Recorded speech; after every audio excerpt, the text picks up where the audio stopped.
We're reaching out to you today, family, to help you help us to come up with a solution to do us. Today, walking with us on this are three powerful warriors, two kings and one queen. Lion the Blighting, Brother Hakeem Yahya Alu El, and Taniqua Simmons. Taniqua Simmons, president of the Buffalo United Community Coalition. She's been putting in a lot of work to help make it better for our people in the community. Brother Lion, president of the UNIA, a good brother who I've been knowing for a long time. A great mentor and a powerful brother that's been putting in work in the community also. Brother Akin, another powerful brother that's been dropping jewels all the time, always coming with powerful information that's good for the ear and the brain. So tonight, family, let's come up with solutions. Let's come up with ideas. Let's come up with a plan. We all we got. Setting it off first is my brother Lion, who will be talking about Black government and the importance of race first. Thank you, brother.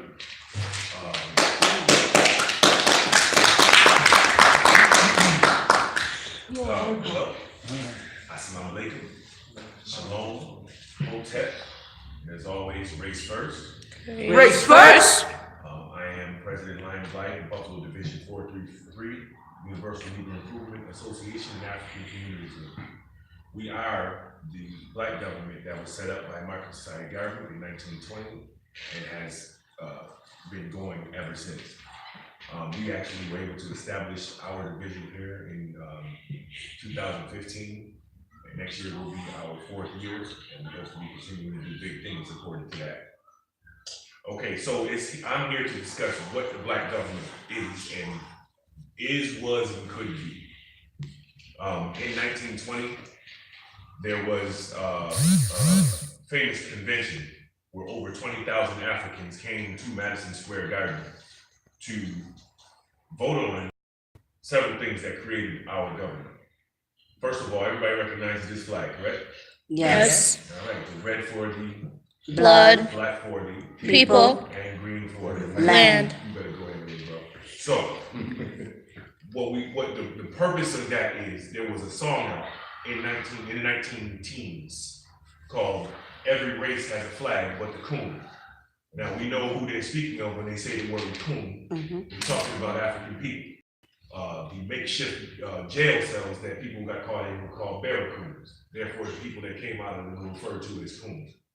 So the top 10 chart song was "Every Race Has a Flag But the Coon."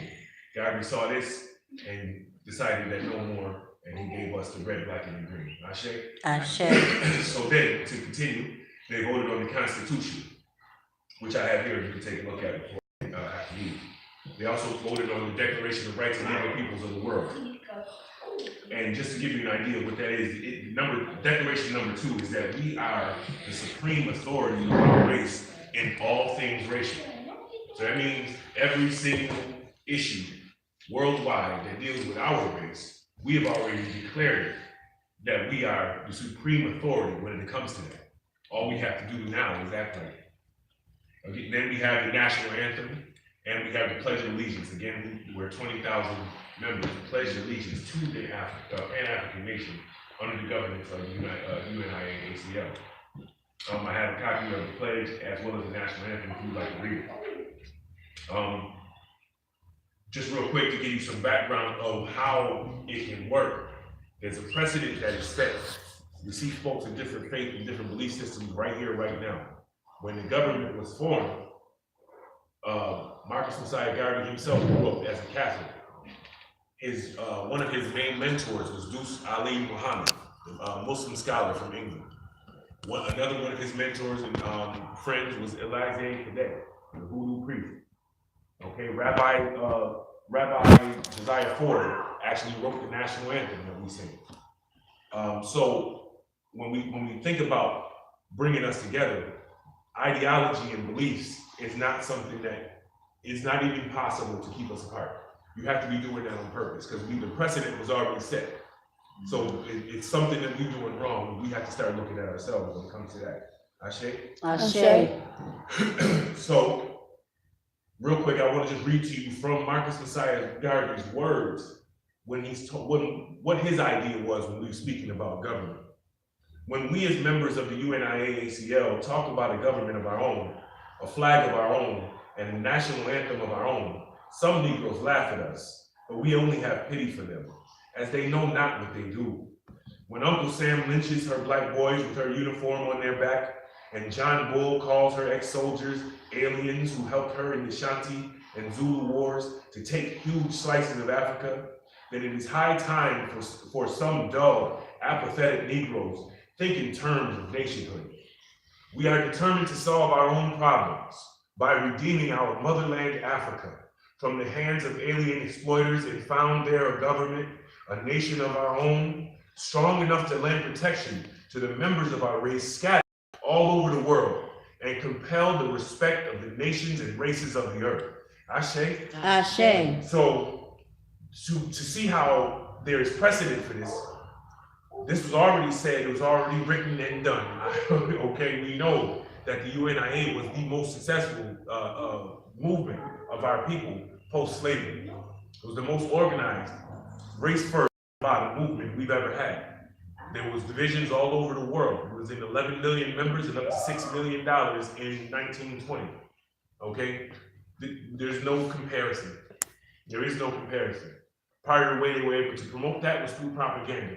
I use this image. You probably can't see it from here, but it's a street sign, right, depicting two people looking down at their phones.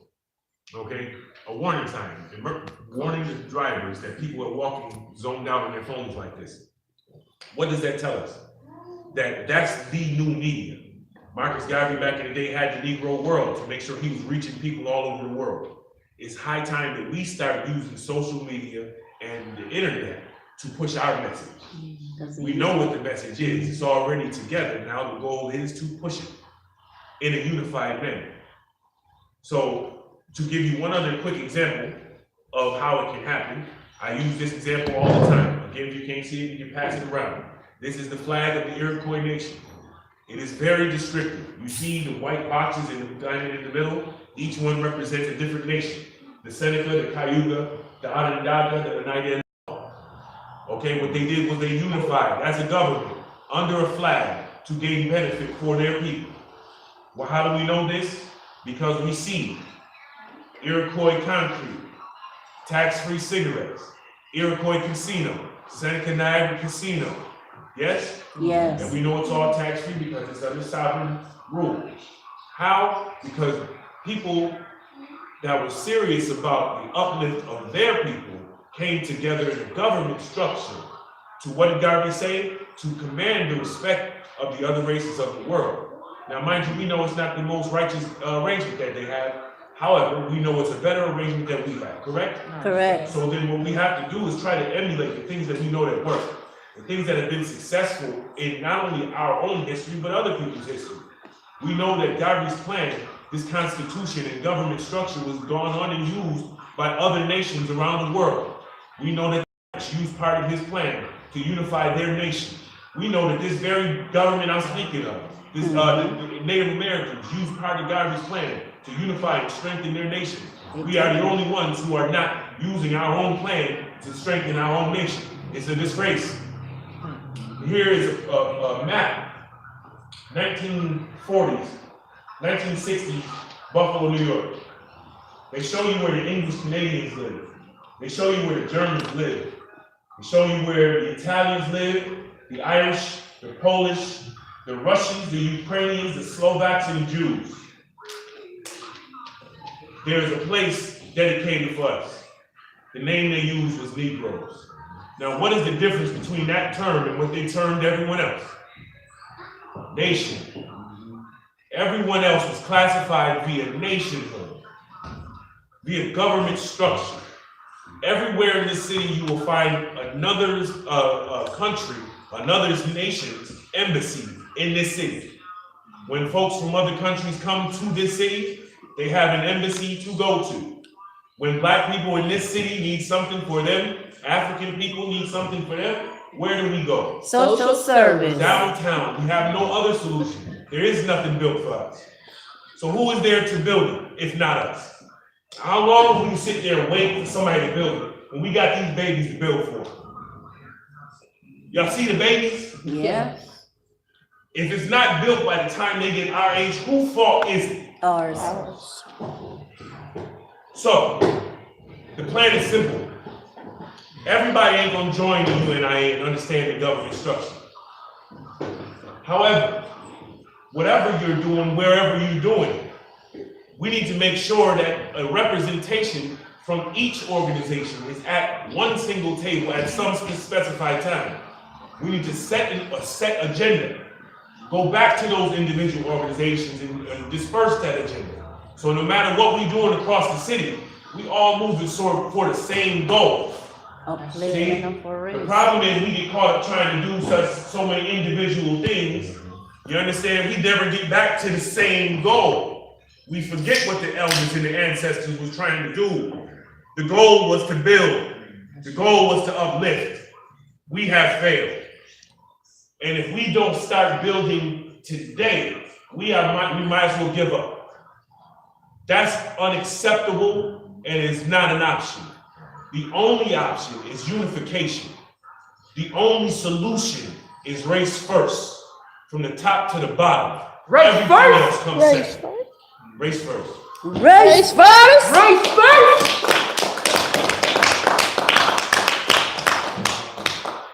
Yeah, that's true.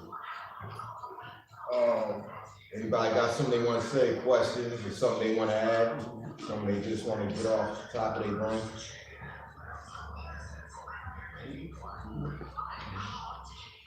Okay. Next we got another powerful person, a queen, Tanika Simmons, here to drop the jewels about gentrification. I was messing this up big time. So let's give her a round of applause.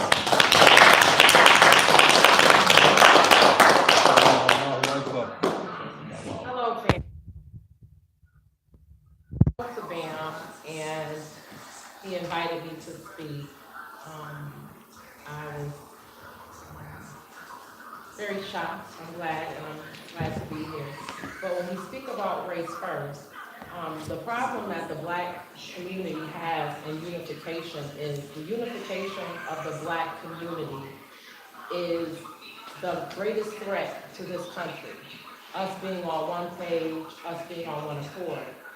And the reason for that is if we look back at even at how we're listed in the Constitution, we're listed as 3/5 of a person. And that's not that we were 3/5 human, that's because 2/5 goes to the government. 2/5 of our decision is made by somebody else. And when we don't vote, they vote on our behalf. And when we look at slavery and emancipation, people believe that Abraham Lincoln freed the slaves. He didn't free the slaves. He transferred Black people from the slave owners to the government.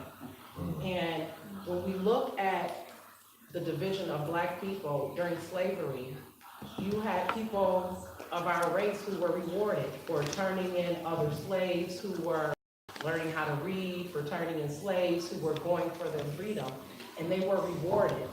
So now, when you transfer our ownership from the slave master to the state, you still have these Black people who want to be rewarded for oppressing their own people. The oppression of our people, it takes Black faces. It takes Black faces so that we become complacent, so that we trust and we believe that other people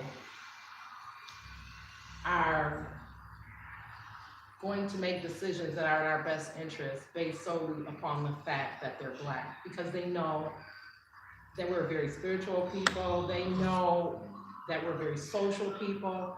So there are people that look like us that do not move for us in our best, for our best interest. And we always have to decipher and discern that, because as long as you have Black people who are ignorant and don't love themselves, you are going to have people who are willing to sell us out. And it doesn't take much.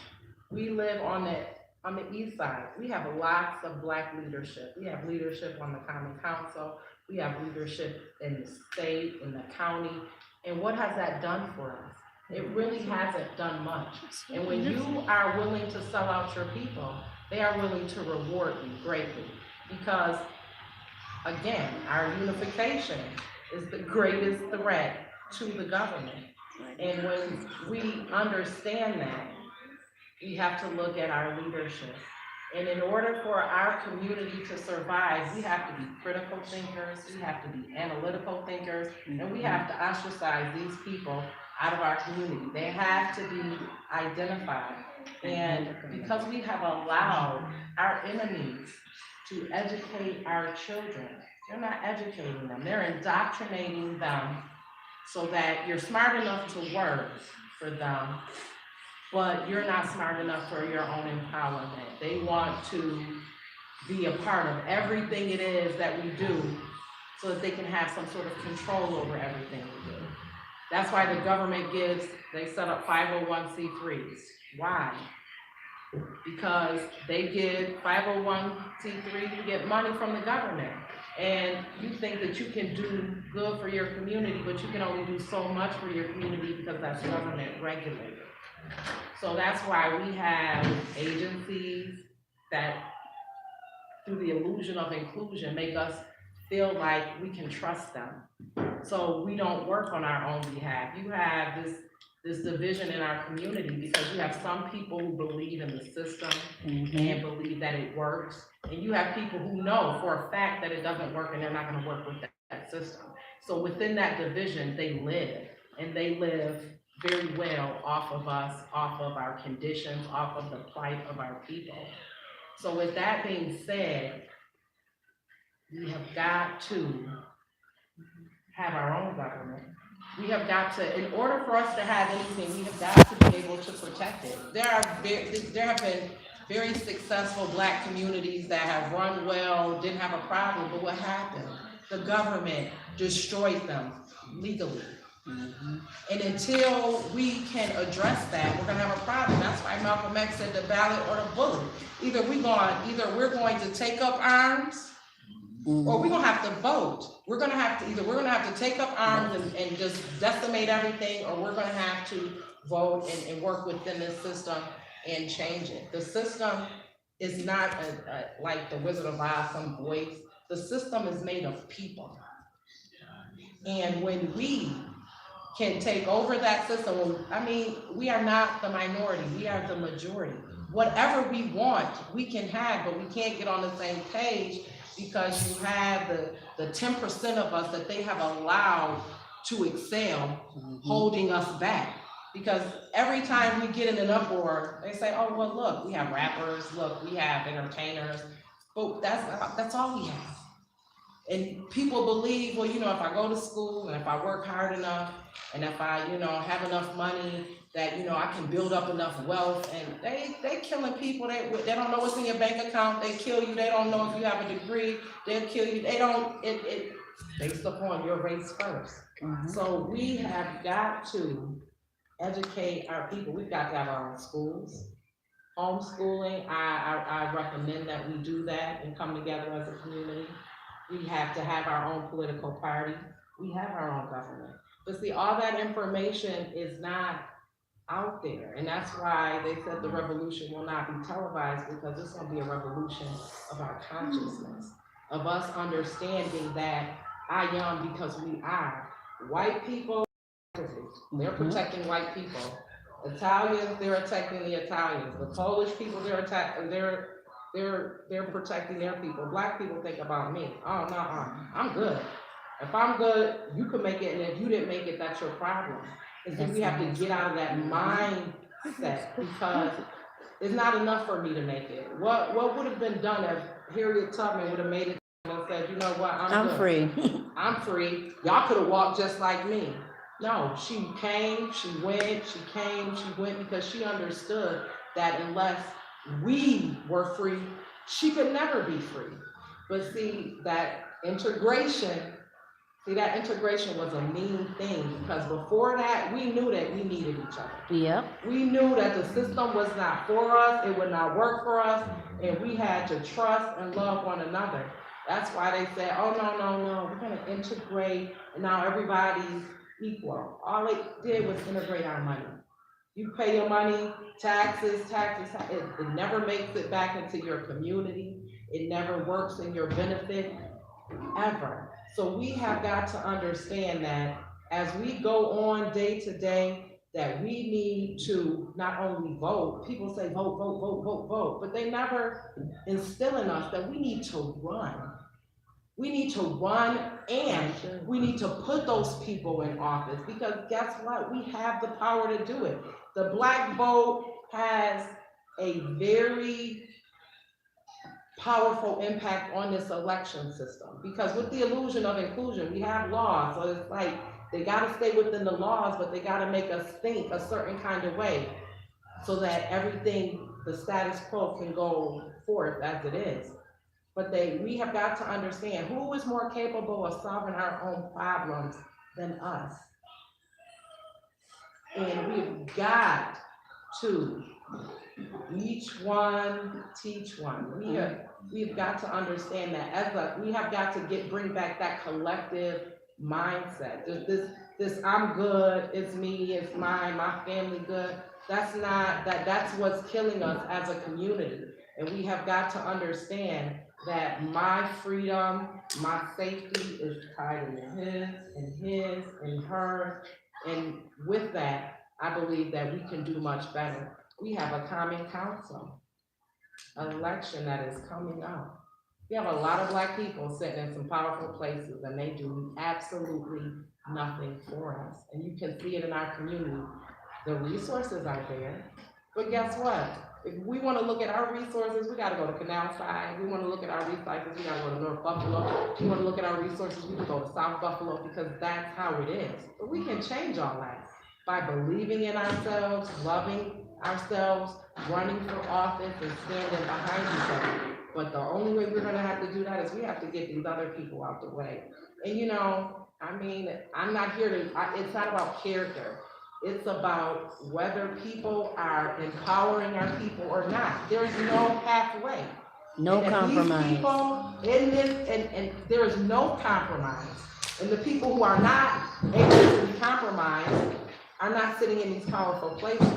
So we need to get behind, we need to create our own leadership, and we need to have our own government. And we need to be able to protect it. We need to be forming gun clubs. We need to learn gun safety. We need to learn our rights. This is chess, not checkers. And we have to beat them at their own game, because if we can't get people to vote, these same people ain't about to pick up no gun and liberate our people. So what we have to do is we have to liberate our minds, liberate our hearts, and understand what is at stake, because everything that we leave undone falls on our children. And they are getting less and less capable because the government is making a more concerted effort to be a part of everything we do. Why are they still teaching Christopher Columbus discovered America and Abraham Lincoln freed the slaves? Because they need our minds to be indoctrinated so that we can subscribe to all people are created equal. If that really were the case, then we wouldn't have the issues that we have. So my goal is to empower the people through going through the community and looking at the leaders, the real leaders in our community, and pushing them forward and getting around them and voting for them. We need to form our own block clubs. We cannot be a part of anything that has anything to do with this government, because there's not a system in America that is going to empower us. The government is not going to teach us to be empowered. These agencies that are funded by the government are not going to teach us to be empowered. We have to empower ourselves through life, love, and liberation.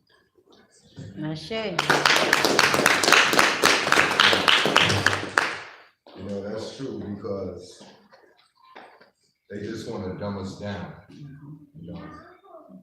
Just I noticed like School 53, Greg, we grew up in Gold Spring, followed through, was all Black schools. And now I notice they putting all these crackers in it, and they just like they setting us up to fail, or setting our youth up to fail. And that's something that we got to change also. And one person can't do You got the pipeline from school to prison. That's the pipeline. So you know what I'm saying? Yeah. As long as you've done, and it makes you feel like you've done, what are you going to do? You ain't gonna try to be a doctor. it. Mm-hmm. You gonna try to, okay, well, I might as well sell drugs because I'm too dumb to do anything else. Yeah, Now I gotta go to jail. but what they don't show is there's a lot of black kids graduating from college. There's more, You know? there's more kids in college than there is in prison. Yeah, that's But they what don't never show. tell you that. You know, they By don't show. hundreds of thousands. Yeah. But see, the problem is, even though we're graduating, we're still not getting a job. See, when we were segregated, we had our own jobs because we had our own businesses. See, while we're teaching our kids to go to school and graduate to be an employee, they're sending their kids to go to create businesses and corporations. Yeah, but what does that even look like, you know, when you say we're all created equal and they're allowed to create? What does that even look like for our children to even know what it means to be creative? Do we have opportunities to be creative as children so that we can create our lives when we get older? And that's through arts, that's through dance, that's through music, that's through science, that's through anything that they got their mind set on to have those opportunities. And that's what the government is supposed to provide, and that's what the white children already get. And so we go in there with no confidence in ourselves because we haven't had the opportunity to create anything and be proud of it, or just be in a comfortable environment to create something without somebody badgering our children or asking them, what are you doing? Why are you doing it like that? Or, you know, maybe it's because that person learns that way. And we can't do, the teachers that are there don't explore that enough to even give them a successful chance. What is that, how do we create that? And I believe what you said is through government and through persistence. Right, I think they took all of that out because to be creative is to think critically, to think analytically. And that is something that they don't want us to do. I mean, if you look at it, like school 20, 30 years ago is different from today. Even though technology has advanced, they're not teaching our kids to think critically. They're teaching them to pass this exam so that they can keep their job and get their raises. And the problem with that is, look at our city schools. 80% of the student body is Black and 80% of the administration and the teachers are white. That's problem number one. But see, that comes from the lack of leadership. We all see the problems, but the issue is that while we're surviving and trying to figure out day to day how we're gonna keep a roof over our head, feed our children, and clothes on our backs, we don't even know.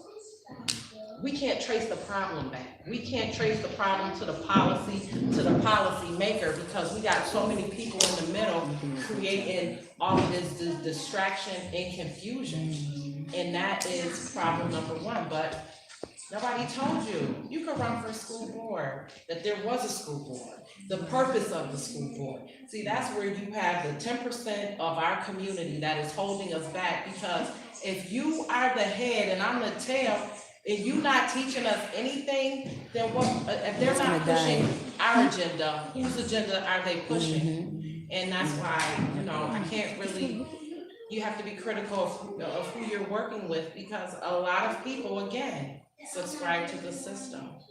And as long as we subscribe to the system, we see what it gets us, what it's been given us. You can open any book, any history book, and working with the system has never been any benefit to us. We get ourselves together and get on one accord, that's very powerful.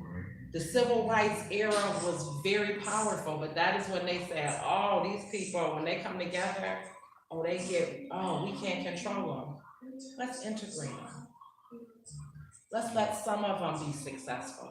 And then when they get successful, they don't look back and pick us up. That success will be there as quick as they turn it on, they turn it off. And that is why we need our own government.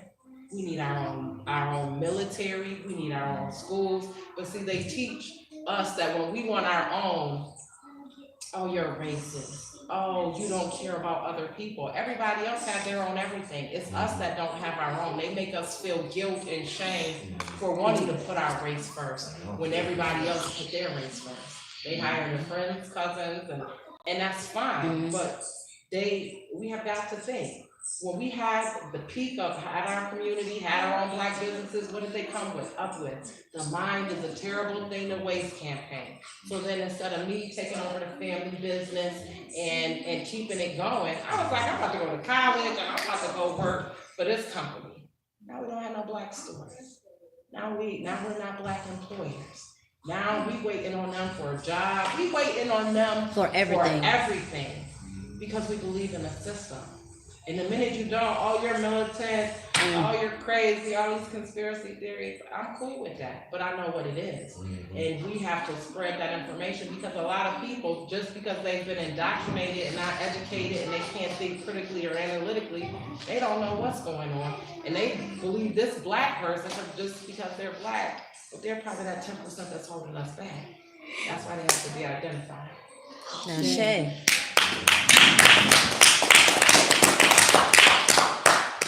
Okay, we got another powerful brother, Akeem Yahya Aluel. You got that long name. Yeah, I got like five different, you know. Status, we're gonna talk about status correction for liberation and how important it is. Wait a minute, I had a question about gentrification. Like, I had some fair questions. We didn't really go into the topic that much of gentrification. Were you? I'm sorry. Go a little deeper. Yeah, I appreciate what everybody was saying. So I mean, Go ahead. come up with some other things, but I just, wanted to. Now, with the gentrification, this is what they did in Buffalo, and this is what they've been doing. They initially, they always start in the black community when they talk about redevelopment. And what we have here is we do need redevelopment, but the problem is that the information isn't getting there. The community back in 2003, 4, and 5 decided and came up with plans for what they wanted in the community. And it was supposed to, the Buffalo government was supposed to take all those plans and implement them, but Buffalo came up with its own plan. And they set up these planning alliances and all these communities came together and they decided what